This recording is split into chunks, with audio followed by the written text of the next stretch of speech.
Te damos la bienvenida a otro mensaje de la Iglesia Alumbra, un tiempo de crecimiento y edificación en la palabra de Dios.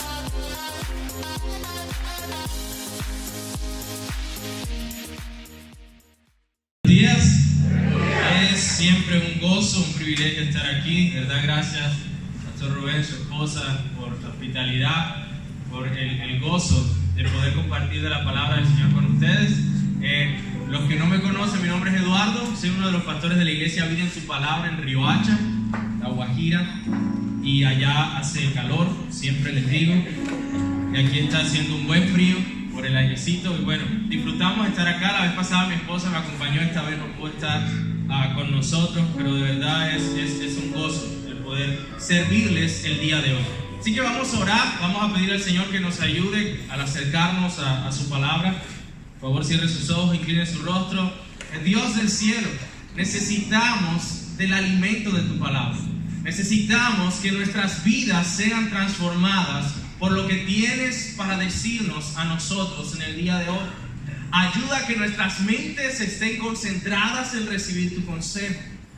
Guárdanos, Señor, de pensamientos de distracción y permite que toda nuestra atención esté en ti, en tu palabra. En saber que no venimos meramente ante hombres que nos van a hablar, sino que se nos va a abrir la palabra del Dios del universo, que viene a hablar directamente a su pueblo. Y que con esa disposición escuchemos, y que dejemos que ella sea la que nos transforme, la que traiga esperanza a nuestro corazón. Ayúdanos, Señor, abre tu palabra, que tu Espíritu Santo nos ilumine y podamos ser bendecidos por tu consejo. Te lo pedimos en Cristo Jesús. Amén. Muy bien, vamos a estar en Primera de Pedro, capítulo 1, versículos del 3 al 9. Le pido que vaya allí a su Biblia. La enseñanza se llama Una Esperanza Viva. Una Esperanza Viva, así se llama la serie que el pastor Rubén les ha estado compartiendo. Sin embargo, antes de que leamos el pasaje, esto es bien importante recordarlo a modo de cómo nos acercamos a la Biblia. Un principio importante de interpretación que usted debe saber es que la Biblia fue escrita para nosotros, pero no a nosotros. Voy a decir eso otra vez. La Biblia fue escrita para nosotros, pero no a nosotros. Dios utilizó circunstancias específicas y personas específicas para dirigirse a situaciones específicas. Y Él utiliza eso para que nosotros al leer la palabra seamos impactados hoy. ¿Están aquí, verdad? Muy bien, eso es importante. Entonces, como el pastor Rubén seguramente les dijo, la carta de Primera de Pedro, pues quien escribe, el apóstol Pedro, le escribe a una comunidad que estaba pasando por situaciones difíciles, una comunidad que estaba atravesando por diferentes pruebas. John Piper, en un sermón que se llama El Poder de la Esperanza, le voy a pedir al hermano que siga, por favor, dice lo siguiente con respecto al contexto. Mírenlo allí conmigo. El apóstol Pedro tomó su lápiz 30 años después de la muerte y la resurrección de Cristo y escribió algo motivador a quienes estaban sufriendo el abuso de jefes insoportables, como muestra el capítulo 2, versículo 18, abuso de esposos desobedientes a la palabra, como muestra el capítulo 3, versículos 1 y 6, eran ridiculizados por vecinos escépticos, capítulo 4, versículo 14, y se avecinaba la amenaza de una persecución más grande y violenta, como enseña el capítulo 4 en los versículos 12 y 18. Así que la pregunta, dale mi hermano, que busca allí resolver Pedro es: ¿cómo podían las almas de estos hermanos en momentos de ansiedad obtener fuerzas para resistir? ¿Cómo podían las almas de estos hermanos, enfrentando tantas situaciones difíciles, encontrar la fuerza para seguir adelante? Y eso es a lo que Pedro apunta al escribirle. Entonces vamos a leer juntos Primera de Pedro capítulo 1, versículos del 3 al 9. Dice la palabra del Señor así: Bendito el Dios y Padre de nuestro Señor Jesucristo, quien según su grande misericordia nos hizo renacer para una esperanza viva por la resurrección de Jesucristo de los muertos, para una herencia incorruptible, incontaminada e inmarcesible, reservada en los cielos para vosotros, que sois guardados por el poder de Dios mediante la fe, para alcanzar la salvación que está preparada para ser manifestada en el tiempo postrero, en lo cual vosotros os alegráis, aunque ahora, por un poco de tiempo, si es necesario, tengáis que ser afligidos en diversas pruebas, para que sometida a prueba vuestra fe, mucho más preciosa que el oro, el cual aunque perecedero se prueba con fuego, sea hallada en alabanza, gloria y honra cuando sea manifestado Jesucristo, a quien amáis sin haberle visto, en quien creyendo, aunque ahora no lo veáis, os alegráis con gozo inefable y glorioso, obteniendo el fin de vuestra fe, que es la salvación de vuestras almas. Algo bien interesante que ocurre allí en el primer capítulo de Pedro es que él no nos da ningún mandato sino hasta que llega al versículo 13 del primer capítulo. Y eso es bien interesante. ¿Por qué? Porque el llamado a la obediencia que la Escritura nos da es siempre a la luz de todo lo que Dios ha hecho por nosotros. Voy a explicarles eso. Siempre ustedes van a encontrar en el Nuevo Testamento que el escritor dice: Dios ha hecho esto, en Cristo tenemos esto, entonces vivan de esta manera. O sea, nunca se nos manda a obedecer para ganarnos el favor de Dios, sino por lo que Dios ha hecho. Entonces nuestras vidas son transformadas y caminamos en fe. Entonces aquí Pedro, miren que no les da ningún mandato, sino que les empieza a recordar y a que miren todo lo que Dios ha hecho por ellos en Cristo y todo lo que ellos tienen de parte de Dios. Así que vamos a ver dos cosas sencillas en este pasaje. O sea, tengo dos grandes partes en este pasaje. La primera, vamos a hablar de la esperanza viva de la que se refiere Pedro allí. Lo segundo, vamos a ver cómo esa esperanza transforma la manera en que vemos las pruebas. Entonces, lo primero, esa esperanza viva. Y de lo primero que vamos a hablar es del fundamento de esa esperanza viva. ¿En qué se fundamenta esta esperanza que el apóstol Pedro le dice a estos hermanos que nosotros tenemos? Vean de nuevo conmigo el versículo 3. Bendito el Dios y Padre de nuestro Señor Jesucristo, quien según su grande misericordia nos hizo renacer para una esperanza viva. Luego que dice, por la resurrección de Jesucristo de los muertos. Pedro está diciendo que ahora nosotros tenemos esperanza, disfrutamos de una esperanza viva por causa de que Jesús resucitó. Sé que el pastor Rubén les estuvo hablando bastante de la resurrección, ¿cierto? Esa es la base y el fundamento de nuestra esperanza.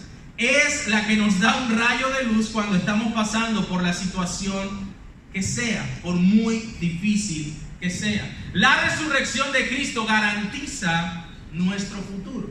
Que sabemos que todos nuestros peores enemigos, incluida la muerte, fueron derrotadas en la cruz por medio de la resurrección de nuestro Señor Jesucristo. Miren cómo dice en primera de Pedro 1:21. Dice allí Pedro que mediante el cual creéis en Dios, hablando de Jesús, quien le resucitó de los muertos y le ha dado gloria, para que vuestra fe y esperanza sean en ¿quién? Entonces Jesús resucitó para que nuestra fe y esperanza sean en Dios. Nuestra esperanza acerca de las cosas futuras está basada en algo concreto e histórico. Tan palpable como cuando Jesús se acercó a sus discípulos, ¿se acuerdan? Que ellos creían que Él era un espíritu. ¿Y qué les dijo Jesús? Miren, toquen, vean que soy yo. Quien está escribiendo esta carta, hermanos, es un testigo de los padecimientos de Cristo. Pedro tuvo dudas, tuvo temores, sobre todo cuando vio que el Señor fue arrestado. ¿Qué hicieron todos los discípulos? Salieron corriendo, se llenaron de temor. Ellos estaban pensando o esperando equivocadamente junto con los demás que el Mesías inmediatamente iba a venir como ese rey victorioso. Y Él vendrá como rey victorioso. Pero su primera venida fue una venida como ese siervo sufriente que vino a morir en la cruz por nosotros. Entonces piensa, si tú eres uno de los discípulos, has seguido a este hombre por 3 años, has dejado muchas cosas, has estado con expectativa de lo que Él va a hacer y de repente lo arrestan. Eso se tiene que sentir raro. Mira que a Juan el Bautista le pasó lo mismo. Él decía, viene el Mesías, y el Mesías vino y a él, a Juan, lo metieron preso. Y él decía, pero ¿y entonces qué está pasando? Bueno, imagínate los discípulos también cuando vieron a Jesús arrestado, cuando vieron que lo iban a crucificar.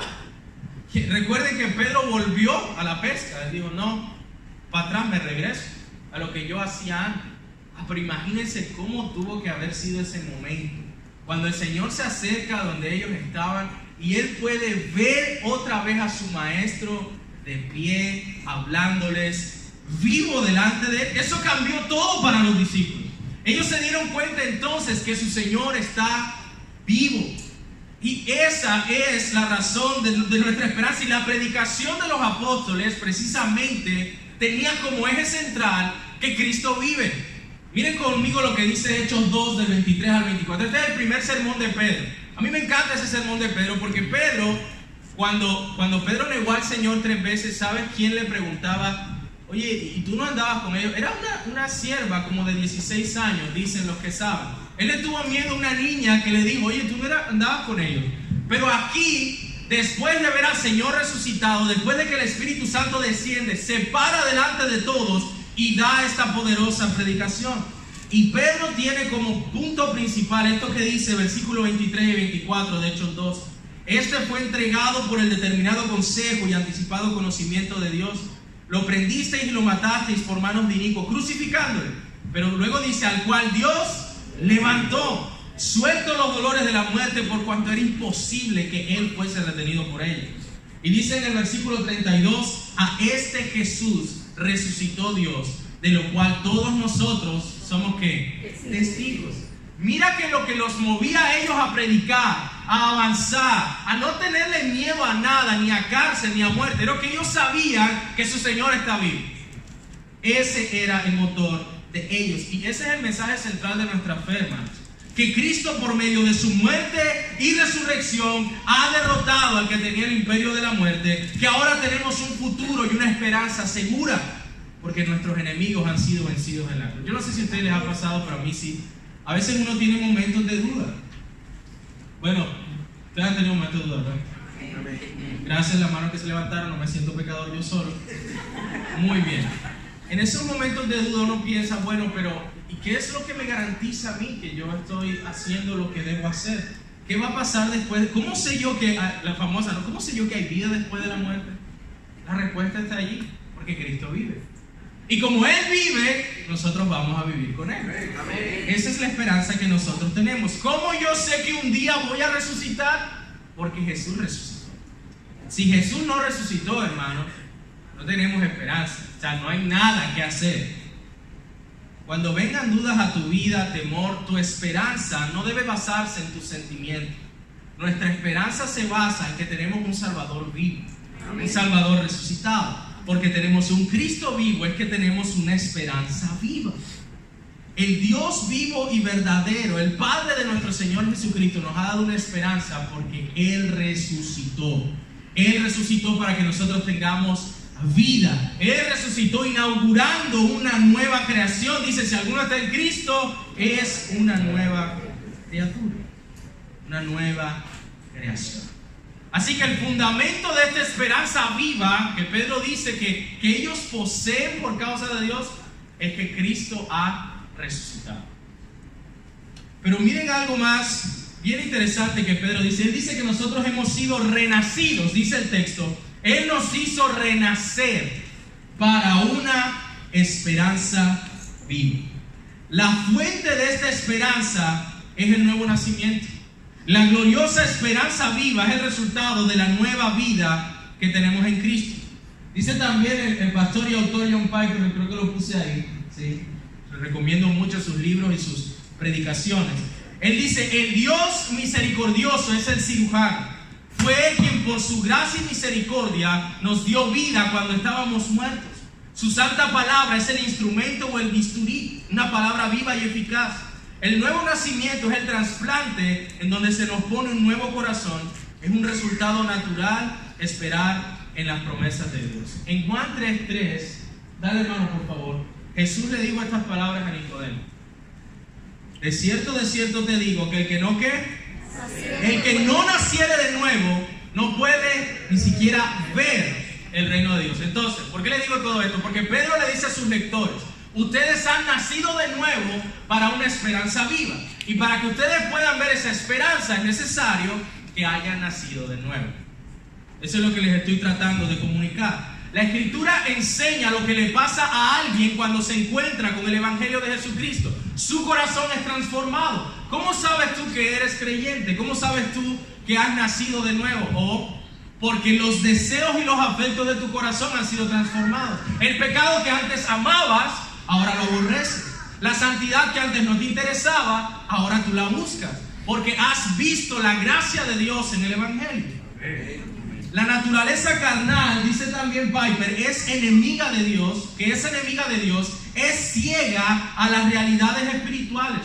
Pero cuando Dios pone un nuevo corazón, ahora podemos ver aquello que no estábamos viendo. Comenzamos a ver aquellas cosas celestiales que Dios nos ha prometido. Ahora podemos ver. ¿Cómo sabes que tú has nacido naturalmente? Bueno, porque respiras, puedes hablar, puedes escuchar, porque te da hambre. A uno le da más hambre que a otro, ¿verdad? Pero sabemos que estamos vivos por todas estas cosas. ¿Cómo sabemos que estamos vivos espiritualmente? Porque podemos ver el reino espiritual, podemos escuchar las palabras de Cristo, podemos sentir el poder del Espíritu en nuestra vida.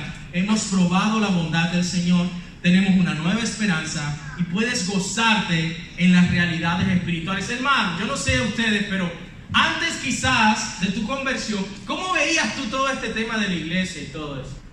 Ese poco evangélico loco, todo eso aburrido, todo eso no se sentía nada atractivo para ti. Quiero hacerles un paréntesis que puede ser largo, pero me voy a contener. Yo quiero hablarles un poco de mi conversión, pero así bien rápido. Yo nací en un hogar cristiano, mis papás desde pequeño me llevaban a la iglesia. Yo odiaba los domingos, de verdad. Porque entonces ellos me levantaban, teníamos que caminar, eran como 6 cuadras y felices. Mis papás nos levantaban, felices ellos, no, yo no. Yo no estaba feliz por eso. Yo en mi corazón no quería nada de eso. Yo quería ser, y a medida que fui creciendo en mi adolescencia, yo quería ser como mis amiguitos del mundo. Yo no entendía, a mí esto me aburre, yo no quiero tener que ver con nada de esto. A medida que fui creciendo, caí en el engaño de pensar que ya yo era cristiano. Porque empecé a servir en la iglesia, tocaba la guitarra, me sabía versículos, había hecho la oración de fe como 7, 8 veces, cada vez que pase, yo pasaba. Pero aún ahí yo no tenía ningún interés por las cosas espirituales. O sea, yo no quería estar ahí, yo no tenía un deseo por estar ahí. Hasta que un día, marzo del 2008, mi papá viene y me muestra, oye, mira que este sermón, que esto es una cosa espectacular. Me mostró un sermón de un pastor que se llama Paul Washer, que se llama El Camino Angosto. Y yo me empecé a ver y él empieza a describir lo que es el Evangelio. Y yo te digo que a mí eso me despedazó completamente. Y yo, alabé el nombre del Señor, al poder comprender, mis ojos fueron abiertos. Y mira tú lo peligroso de eso, de que tú puedes crecer en la iglesia y estar ciego a las realidades del Evangelio. Tú puedes yo pensaba, bueno, mis papás son creyentes comprometidos, la fe de ellos me cubre de alguna manera, soy como nieto de Dios o algo. Pero obviamente, hermanos, ustedes saben que Dios no tiene nietos, ¿verdad? Dios solo tiene hijos. Y allí entonces yo experimenté esto del nuevo nacimiento. Ahora, obviamente eso no quiere decir que uno se vuelve perfecto ni nada de eso. Pero el centro de tu ser empieza a anhelar algo diferente. Ya tus metas cambian, tus propósitos cambian, tu manera de valorar la vida, las cosas, tus prioridades. Todo eso es transformado por la gracia demoledora del Señor. Cuando ves al Salvador glorioso muriendo por ti en la cruz, wow, eso transforma completamente. Y eso es lo que el nuevo nacimiento hace. Que tú puedas ver lo que antes veías como perdedera de tiempo, como algo precioso. Entonces, yo quiero estar con mis hermanos en la fe. Yo se lo digo con frecuencia a los jóvenes. Nuestra meta en la iglesia no es que tú llegues a un punto de decir, ay, están los carnavales y no puedo ir porque yo soy cristiano. No. Yo no deseo ir porque yo conozco algo mejor. Amén. Hay una diferencia. Lo que queremos no es un cambio externo en ti, porque vas a ser, como aprendíamos en estos días, ¿verdad, pastor? Un fariseo. Pero queremos que tú comprendas el Evangelio para que tu corazón sea transformado. Dios no cambia de adentro hacia afuera. Tus deseos son cambiados. Entonces Pedro les dice, mira, por este nuevo nacimiento, ahora ustedes pueden ver estas realidades espirituales gloriosas. En Mateo 16:23 tenemos una escena que es con Pedro también, curiosamente. El Señor dice a sus discípulos: en unos días voy a ir a la cruz, me van a matar.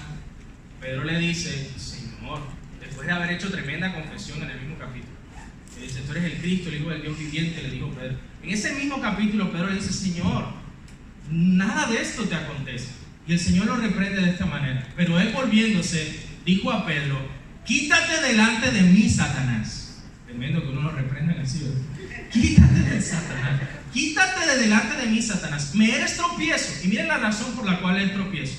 Porque no pones la mira en las cosas de Dios, sino en la de los hombres.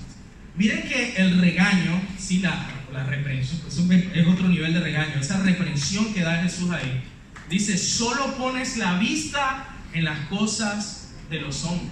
Lo que el diablo entonces quiere hacer con nosotros y en nosotros es que veamos las realidades espirituales como un asunto lejano, como un asunto poco atractivo, como un asunto que no tiene nada que ver con nosotros, como un asunto que no tiene relevancia en nuestra vida. Eso es lo que el diablo quiere hacer, que tú pienses que la vida se trata del aquí y el ahora, de lo que puedas obtener, de lo que puedas lograr. Solamente en eso, que te enfoques nada más en tu carrera y en tener una bonita familia. Todas esas cosas están bien, pero el diablo quiere que tú pierdas de vista lo eterno, lo espiritual. Las realidades espirituales que ahora podemos ver no son solo ideas bonitas sobre Dios, hermano. Estas transforman la manera como vivimos. En Segunda de Reyes 6, eso no está ahí, nosotros tenemos la historia de Eliseo con su criado. Ellos están rodeados por un ejército tremendo. Y el criado de Eliseo está aterrorizado, tiene miedo. Señor, mira tú ese poco de gente. Y Eliseo está de un relax inexplicable. ¿Por qué estaba tan tranquilo? Él le dice: mira, Jesse, espérate un momento. Más son los que están con nosotros que los que están con ellos.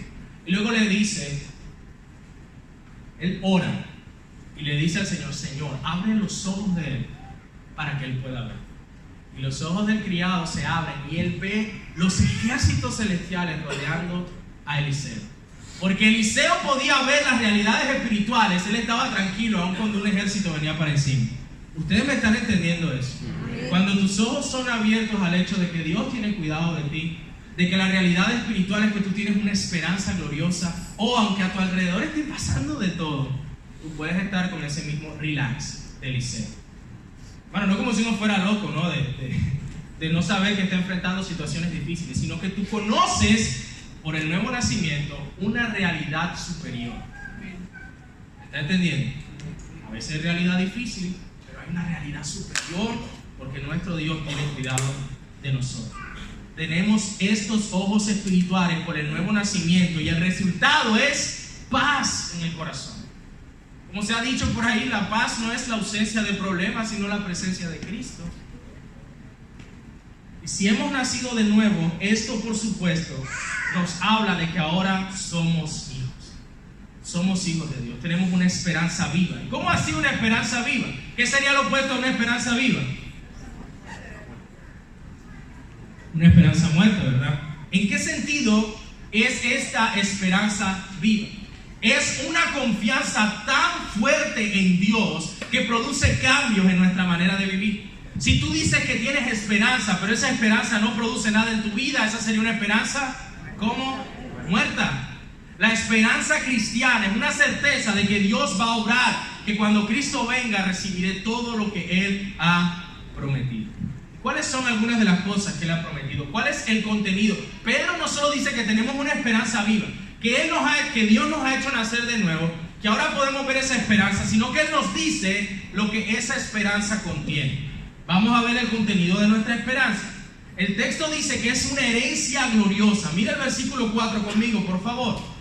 Hemos renacido por medio de la resurrección de Cristo entre los muertos para una herencia incorruptible, incontaminada e inmarcesible, reservada en los cielos para nosotros. ¿Cómo así incorruptible? Por supuesto, que no se corrompe, ¿sí? Que no se ensucia, incontaminada, inmarcesible, que no se marchita, que no pierde su valor. Piensen eso, hermanos. Pedro le está diciendo a ellos que estaban pasando dificultades: miren, ustedes tienen ya mismo, porque dice, tienen ahora mismo una herencia gloriosa, Una herencia que nada se los puede quitar, una herencia que nada la puede destruir.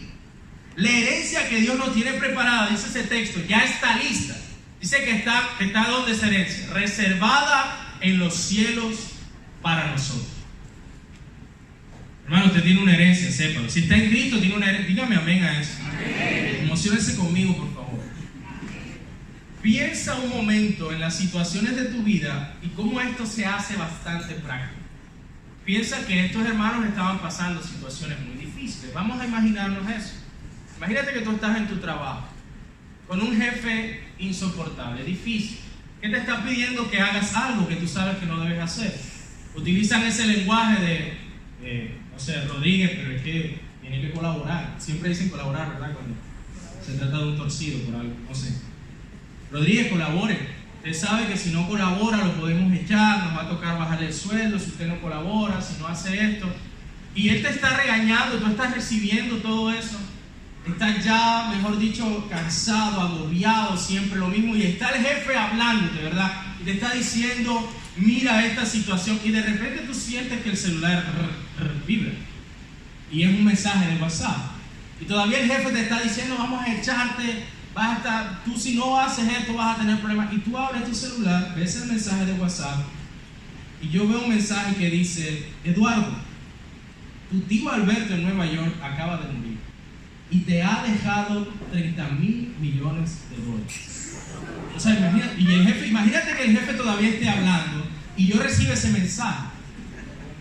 Él todavía me puede estar gritando y yo creo que hasta una sonrisa se me dibuja. A mí ya no me importa lo que él me... Mira, es como, oye, échame si tú quieres. No me importa. ¿Por qué no me importa? Porque ahora la circunstancia es la misma, pero ahora tengo una información nueva, ¿verdad? ¿Cuál es la información? Que ahora yo tengo una herencia. Hermanos, déjenme explicarles lo siguiente. La herencia que usted tiene es superior a $30,000 millones. Y usted puede ver.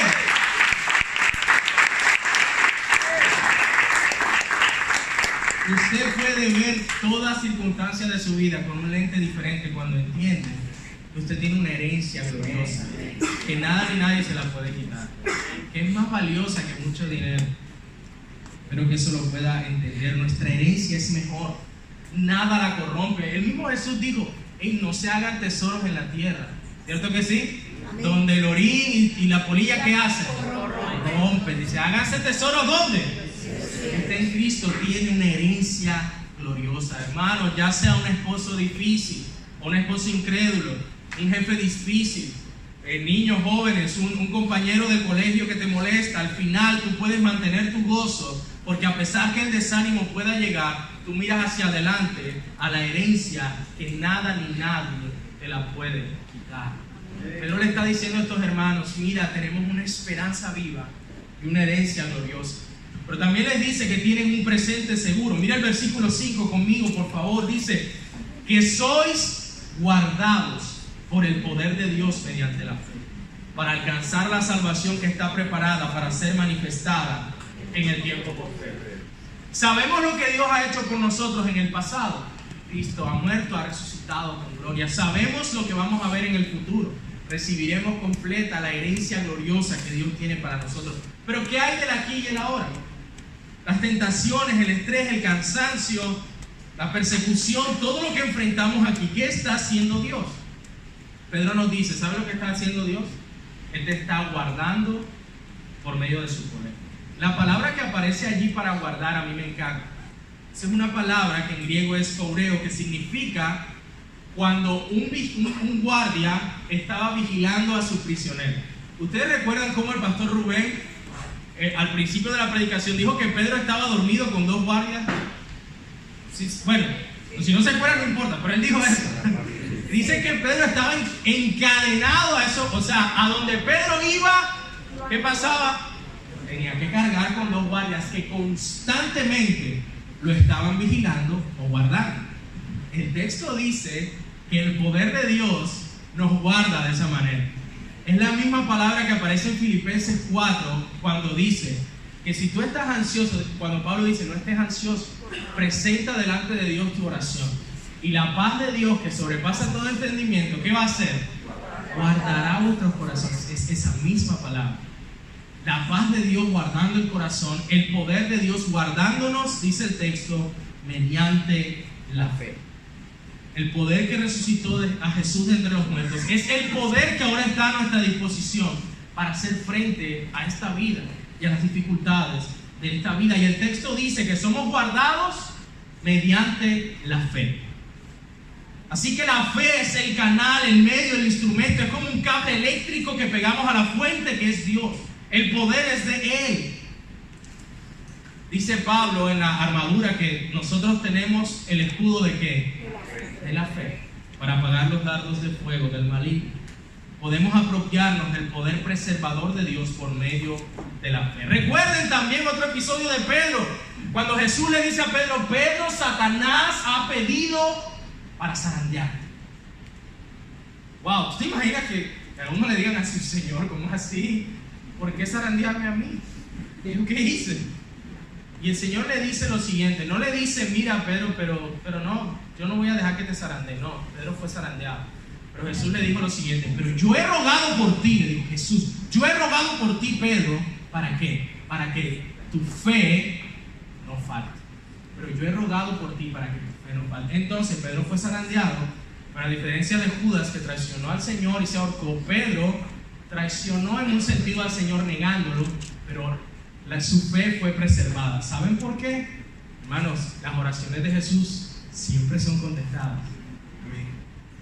Yo te necesito que usted se emocione con eso. Le voy a decir por qué. Porque la Escritura dice que nosotros tenemos un gran sumo sacerdote que intercede por nosotros. Amén. Como dice un autor, si yo pudiera escuchar a Jesús orando al otro lado de la habitación por mí, yo no tendría ningún temor. O el lugar no importa, Él está orando ahora mismo por nosotros. Amén. Y las oraciones de Jesús son siempre escuchadas. No serviría de nada saber que tenemos una herencia maravillosa si al final pudiéramos perderla. Pero se nos promete que así como esta herencia está reservada, guardada, nosotros también somos guardados por el poder de Dios mediante la fe. Entonces esa fue mi primera gran parte. Tenemos una esperanza viva porque Cristo ha resucitado. Tenemos una herencia gloriosa y hemos renacido para poder verla. Y la segunda parte es que esa esperanza produce un gozo aún en medio de las pruebas. Miren cómo empieza el texto en el versículo 6. En lo cual, ¿cuál sería lo cual? La esperanza viva, la herencia gloriosa. Él dice: en lo cual vosotros os alegráis. Esa palabra allí, para alegrar, otras versiones la traducen como: ustedes se gozan grandemente.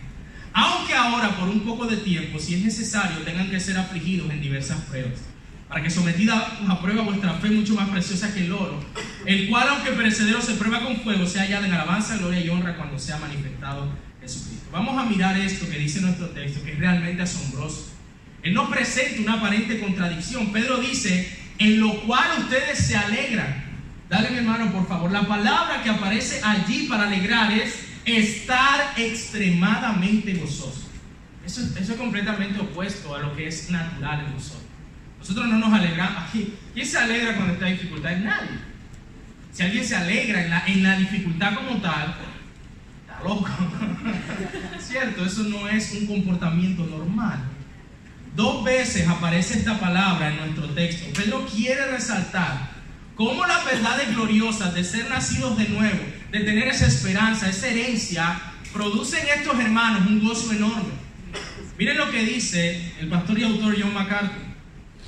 El gozo de la salvación no es una emoción breve, superficial o circunstancial, sino más bien algo permanente y profundo.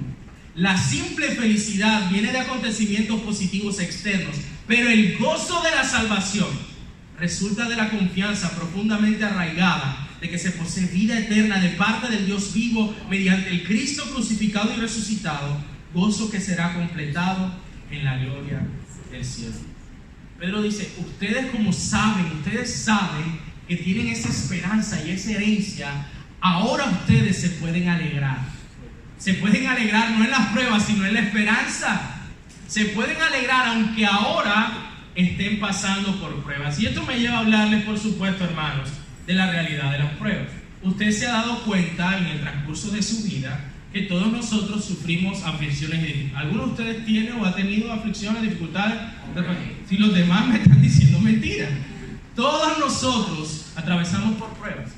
Todos nosotros. Y es una pena que muchos cristianos a veces quieren como negar la realidad.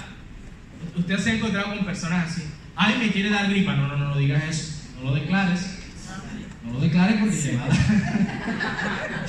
Y uno queda como, o sea, si me va a dar, me va a dar. No importa lo que yo diga. Las pruebas, nosotros, hermanos, no podemos negar cuando estamos atravesando momentos de dolor y dificultades, porque son una realidad. Nuestro Señor Jesús nos lo dijo, Pablo nos lo dijo, Pedro nos lo dice. Cualquier persona que te diga, lo digo con amor, cualquier persona que te diga, ven a Cristo y no vas a tener problemas, te está diciendo mentiras. Todos nosotros vamos a tener problemas y dificultades. Y eso es lo que nos dice el texto. Es una realidad. Las pruebas son reales. Y son reales. Esa palabra afligidos, cuando Pedro dice sean afligidos con diversas pruebas, literalmente significa estar tristes. Las cosas externas que estos hermanos estaban enfrentando les estaban haciendo daño. Estaban experimentando un dolor interno. Y él dice, no solamente dice que van a ser afligidos con pruebas, sino con ¿qué? Con diversas. Las pruebas son diversas. Son de muchos colores. Y cuando uno está saliendo, es que si uno no está en prueba, va para la prueba. Cuando uno cree que ya está triunfando saliendo de una, aparece otra. ¿Sabe por qué? Por lo que le decía en el sermón pasado. Porque nunca vamos a tener el cielo aquí en la tierra. Lo siento, no va a ser así. El único lugar donde no va a haber lágrima, dolor, sufrimiento es cuando Cristo regrese y esta tierra sea renovada y disfrutemos de cielos nuevos y tierras nuevas. Es lo que Apocalipsis dice: y enjugará el Señor las lágrimas de los ojos de ellos. Y no habrá enfermedad ni sufrimiento. Hermanos, a veces yo me enojo porque a los cristianos se les olvida que esa es nuestra esperanza. Antes uno cantaba, había un corito, ¿no?, que se llamaba Más allá del sol, yo tengo un hogar. Ya la gente no canta eso, no es ya, Señor, ya. No, eso va a ser, y eso es una esperanza que a nosotros nos mueve. Las pruebas son dolorosas, son diversas. Pedro no dice que estos hermanos se están gozando en el sufrimiento como tal, sino que se gozan en la esperanza que tienen en medio del sufrimiento. Siempre estamos tentados a encontrar nuestro gozo en las cosas de este mundo. Pero piensa conmigo, si tu gozo está basado en lo material, va a variar dependiendo de cómo esté la situación. Si tu gozo depende de la relación con una persona, va a variar dependiendo cómo esa persona se porta contigo. ¿Están aquí? Si tu gozo está basado en circunstancias presentes, va a variar dependiendo cómo esté el día de hoy. Nuestro gozo tiene que estar en algo que no cambie, que sea inmutable, y esa roca inconmovible está a nuestra disposición. Ahora, hay algo bien interesante que Pedro dice aquí en nuestro texto. Él habla de la duración de las pruebas, ¿verdad? Él dice que las pruebas son por un poco de tiempo. ¿Cierto que sí lo leyó allí? Cuando dice, aunque ahora... Hermano, pero todavía no. Cuando él dice, aunque ahora, por un poco de tiempo, si es necesario.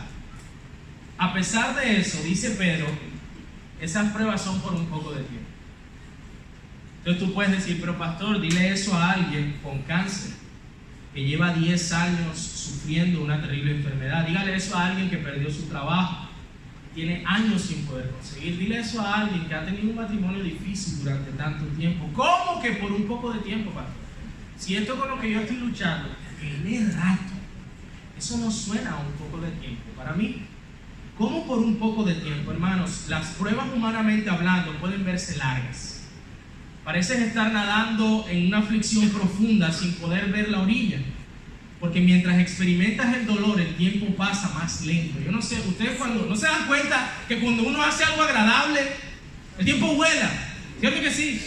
Pero si uno está sufriendo, ¿cuándo se va a acabar esto? ¿Cuándo? Pero Pedro nos dice con ternura, hermanos, no con insensibilidad, no con frialdad, que estas pruebas son por un poco de tiempo. Él ve las diversas pruebas a la luz de la herencia eterna. Esto es solo un punto en la eternidad. Pedro les dice que en un sentido de perspectiva es poco de tiempo a la luz de la eternidad. Es decir, mira, la prueba que tú estás pasando es algo chiquito comparado con lo eterno. Están aquí, ¿verdad? Esa es nuestra esperanza. Dice Pablo en 2 Corintios 4:17. Dale, hermano, por favor. ¿Cómo dice? Léalo conmigo. Porque esta leve tribulación momentánea produce en nosotros un cada vez más excelente y eterno peso de gloria. O mire lo que dice Pablo en Romanos 8:18. Pues tengo por cierto que las aflicciones del tiempo presente, dice él, no son comparables con la gloria venidera que en nosotros ha de manifestarse.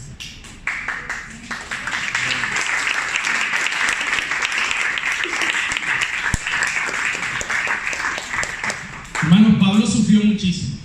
Si usted ha leído su Biblia sabe que es así. Pedro también sufrió mucho. Seguramente usted ha escuchado cómo murió Pedro, que fue crucificado boca abajo, porque él dijo, yo no quiero morir como murió el Señor. ¿Hasta cuándo entonces? Cuando se comparan nuestros sufrimientos con la herencia eterna, eso es un poco de tiempo. Dice un autor que, no lo tengo ahí por si acaso, puedo alegrarme hoy, incluso cuando es difícil, porque lo que estoy enfrentando hoy, aunque dure el resto de mi vida natural en la tierra, lo que estoy enfrentando hoy es solo por un momento. Es por un poco de tiempo. Es un poco de tiempo comparado con la eternidad. Como dice el Salmo 30, versículo 5. Porque por un momento será su ira, pero su favor dura toda la vida. Por la noche durará el lloro y a la mañana vendrá la alegría. Va a venir un día, hermano, donde ya todas esas cosas van a quedar atrás. Pero hay algo interesante sobre las pruebas, y es lo que les voy a decir a continuación, es el Señor sobre las pruebas. Miren que nuestro texto dice, en lo cual ustedes se alegran, aunque ahora, por un poco de tiempo, que dice, si es necesario. Y uno se queda pensando, ¿y quién determina esa necesidad? ¿Quién determina que es necesario que yo esté pasando por esto ahora mismo? Díganme ustedes, ¿quién lo determina? Cuidado, me decían otra cosa, ¿no? Por supuesto, Dios lo determina.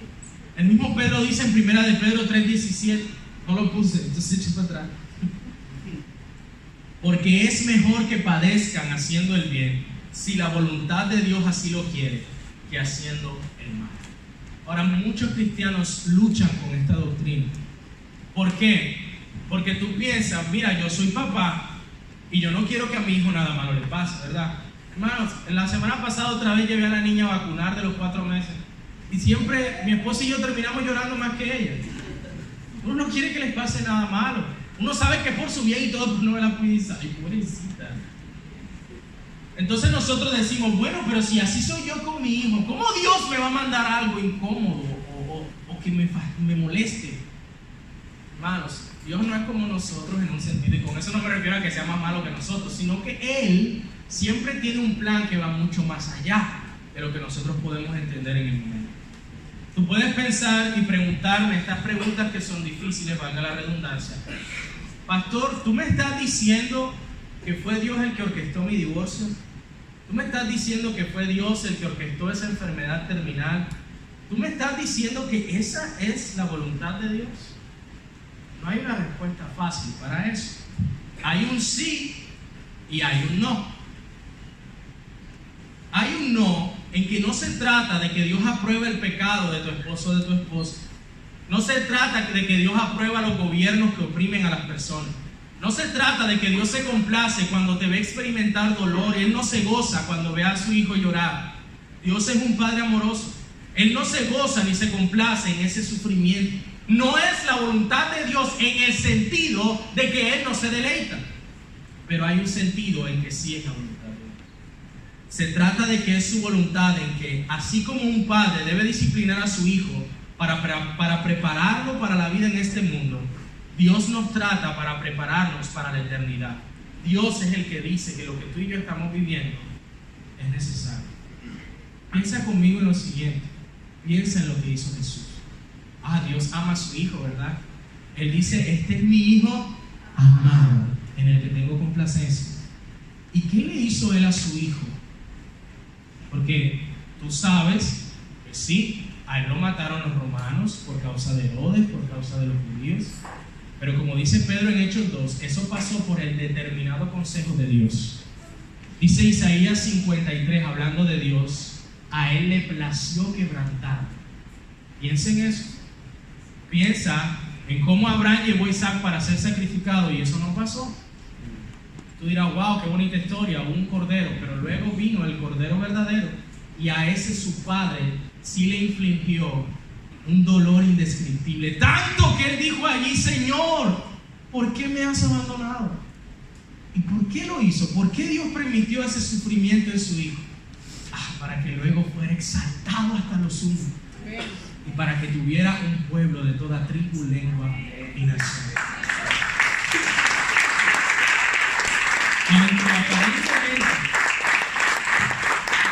Aunque aparentemente tu prueba parece que no tiene sentido, que esto que es, Señor, ¿hasta cuándo? La Escritura nos muestra que Él es el que determina esa necesidad. Ya alguna vez he citado Deuteronomio 8, que Dios le dice a Israel, no lo tengo ahí, no lo tengo aquí tampoco en mis notas, pero Dios le dice a Israel, mira, yo te saqué al desierto y te puse a prueba, y dice allí, para saber qué había en tu corazón. ¿Qué hace la prueba entonces? Revela lo que hay en el corazón. También le dijo, y te hice tener hambre, y te di de comer una comida que no conocían tú ni tus padres, refiriéndose al maná, para que supieras que no solo de pan vive el hombre, sino de toda palabra que sale de la boca. Dos propósitos tienen las pruebas entonces: ver qué hay en nuestro corazón y que aprendamos a depender de Dios. A veces Dios nos coloca en situaciones donde Él sabe que en esa situación lo único que vamos a poder hacer es mirar para arriba. Y eso es lo mejor que te puede pasar. Si hay algo que te lleva a tus rodillas, que te lleva al Señor, es lo mejor que te puede pasar. Aunque sea horrible. Aunque sea horrible. ¿Por qué? Porque es a la luz de lo eterno. ¿Cuál es el propósito de las pruebas? Sígueme, hermano, por favor. Mire lo que dice el versículo. Sigue otra vez. No sé qué hice ahí. Yo no soy muy dado a la diapositiva. Dale otra vez. Ahí voy. Eso. Dale otra vez. Para que sometida a prueba vuestra fe, mucho más preciosa que el oro, el cual, aunque perecedero, se prueba con fuego, sea hallada en alabanza, gloria y honra cuando sea manifestado Jesucristo. Mire lo que está diciendo Pedro allí. En nuestra fe a veces hay elementos de murmuración, de pesimismo, tendencias a amar el dinero, la popularidad y a amar otras cosas más que a Jesús. Cuando nos desesperamos en medio de una tribulación y mostramos que no confiamos en Dios, que confiamos más en el método carnal, que otras cosas parecen darnos más gozo que Cristo, Dios entonces usa la prueba para purificar nuestra fe. Hermanos, miren el ejemplo de Job. Ustedes han leído Job, ¿verdad? Sufrimiento terrible, terrible. Pero al final, ¿qué es lo que Job dice? Yo pensaba que yo te conocía, pero ahora mis ojos verdaderamente te ven. Jesús quiere purificar nuestra fe y Pedro lo ilustra con el oro. No hay nada que represente más lo que el mundo valora que el oro. Se pone al fuego, ¿para qué? Para que las impurezas salgan a la superficie y se pueda remover. Pedro dice, la fe de ustedes cuando es probada es para remover las impurezas. Nuestra fe, dice el texto, es más preciosa que el oro que perece. Hermanos, ¿hasta cuándo es necesario entonces ese fuego de la prueba? Algunos que trabajan en el oro dicen que cuando ya se ven reflejados en él es el momento de sacarlo. Cuando Cristo se ve reflejado en nosotros. Esa es la meta de la prueba. Hermanos, escuchen esto. Creo que me estoy entendiendo y lo siento, voy a acelerar. Para Dios tú eres más importante que tus circunstancias. Por lo tanto, Él puede usarlas para tratarte a ti. ¿Y cómo yo sé que el fuego no se ha pasado? Porque tú dices, si el fuego de la prueba lo maneja el Señor, ¿por qué me tienen llama alta? Yo creo que con una llama bajita, ¿cierto?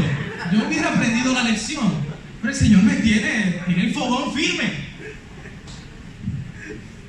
¿Cómo sé yo que a Dios no se le va la mano con lo que yo estoy pasando? Pues miren lo que dice 1 Corintios 10:3.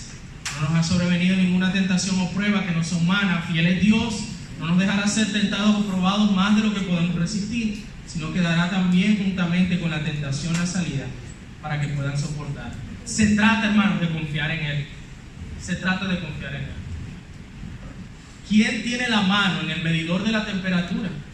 La mano de Dios está controlando todo para hacernos más parecidos a Jesús. Dale, mi hermano, por favor. El fundamento de nuestro gozo, dice el texto en el versículo 8 y 9, ya estamos terminando, a quien amáis sin haberle visto, en quien creyendo, aunque ahora no lo veáis, os alegráis con gozo inefable y glorioso, obteniendo el fin de vuestra fe, que es la salvación de vuestras almas. creer no está basado en ver con los ojos físicos. A diferencia de Pedro, que fue testigo, miren lo que dice Pedro allí: ustedes lo aman sin haberlo visto. Creen en Él, aunque en este momento no lo están viendo. Y fue Jesús el que dijo estas palabras en Juan 20:29. Porque me has visto, Tomás, reprendiéndolo, creíste. Bienaventurados son los que ¿qué? Y a pesar de eso, ¿qué hicieron? Eso somos tú y yo. Que a pesar de que no hemos visto, creemos en Él. La verdadera fe consiste en eso, en que yo lo amo, confío en Él, me gozo en Él, aunque todavía no puedo verlo con los ojos de la carne. El punto es que esa fe en Cristo, que lo ama, que confía en Él, que se goza en Él, no siempre es pura, y el Señor utiliza la prueba para purificarla. Hermanos, ¿cómo vamos a aplicar todo esto que les he dicho en esta mañana? Bueno, yo quiero preguntarte lo siguiente: ¿cómo vas a responder cuando entonces llegue el momento de la prueba? ¿Cómo vas a responder? ¿Con ira, con griterías, con maledicencia? ¿Estás respondiendo con desesperanza? Aquellos que tenemos una esperanza viva no tenemos que responder de la misma forma. Dios ha resucitado a nuestro Salvador para que miremos hacia la esperanza que nosotros tenemos en Él. Y yo recordaba las palabras de este precioso himno que dice: se acabará mi vida un día, enfrentaré muerte y dolor, mas a Jesús veré en la gloria y reinaré con mi triunfante Salvador. Porque Él vive, no temo el mañana. Porque Él vive, seguro estoy. Porque yo sé que el futuro es suyo y que la vida vale porque Él vive hoy. Amén. Si usted está aquí y no es cristiano, yo quiero invitarle a que usted tenga ese encuentro con Jesús y pueda disfrutar de esa esperanza. Que todas las cosas de este mundo pasajero un día se irán, pero que si hoy te arrepientes de tus pecados, pones tu fe en Jesús, te acercas a los líderes, a los pastores, y dices: mira, yo quiero caminar con el Señor, quiero aprender, quiero entregarle mi vida a Él. Hazlo, para que tú puedas disfrutar de una esperanza y una herencia que va más allá de lo que este mundo tiene para ofrecer. Acompáñame a orar, por favor. Señor, ciertamente nosotros necesitamos que tú aumentes nuestra fe. Qué bendición ver lo que tú le recordabas a estos hermanos que recibían la carta de primera de Pedro, básicamente diciéndoles: sí, es difícil, sí, están sufriendo, pero que terminemos como Pedro inicia, alabando al Señor. Bendito sea el Dios y Padre de nuestro Señor Jesucristo, quien por su gran misericordia nos ha hecho renacer a una esperanza viva por la resurrección de Cristo de entre los muertos, para una herencia gloriosa. Y en eso nos gozamos, aunque a veces pasemos por dificultades que tú utilizas para purificarnos. Señor, yo te ruego por mis hermanos que están aquí, que ellos puedan poner su mirada en ti y en lo eterno, que ellos puedan entender que nuestra fe es bastante práctica. A la luz de las gloriosas promesas que tenemos en ti, nuestra vida es radicalmente transformada. Ya no vemos con los ojos de la carne, sino con los ojos de la fe, sabiendo que vendrá un día, Señor, vendrá un día cuando nos encontremos contigo y escuchemos las palabras más hermosas: oh, ven, buen siervo y fiel, entra en el gozo de tu Señor.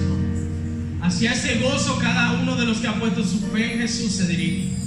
Y yo te ruego para que cuando la prueba y la aflicción venga a la vida de los que están en este lugar, puedan responder con fe, de tal manera que puedan recordar: esto es difícil, pero yo tengo una herencia gloriosa.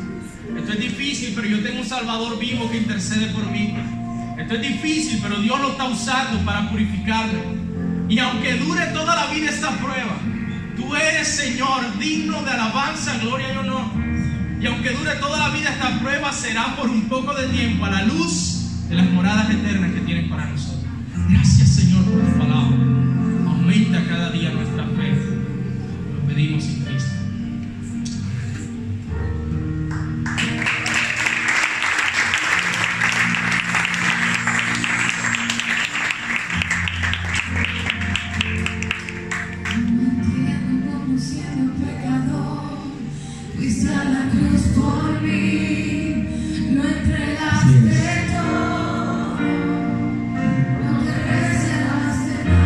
Señor, terminamos en adoración, Señor.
herencia, una esperanza viva, Señor. Gracias, Padre.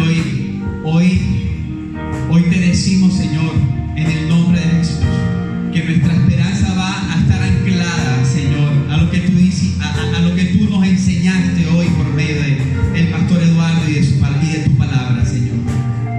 Gracias, porque esa palabra fue viva y eficaz.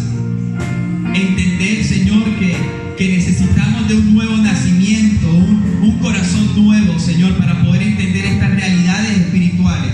Es lo primero, Señor, es lo primero. Padre, por eso te entregamos nuestra vida hoy.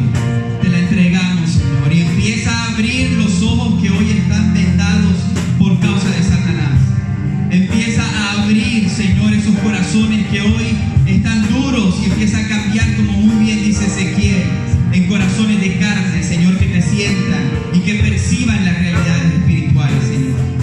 Gracias por traernos a este lugar, y gracias, Señor, porque nuestro futuro está en tus manos, Señor. Solo tenemos que mirar a esa esperanza viva, esa herencia incorruptible, Señor, que tú has establecido para nosotros.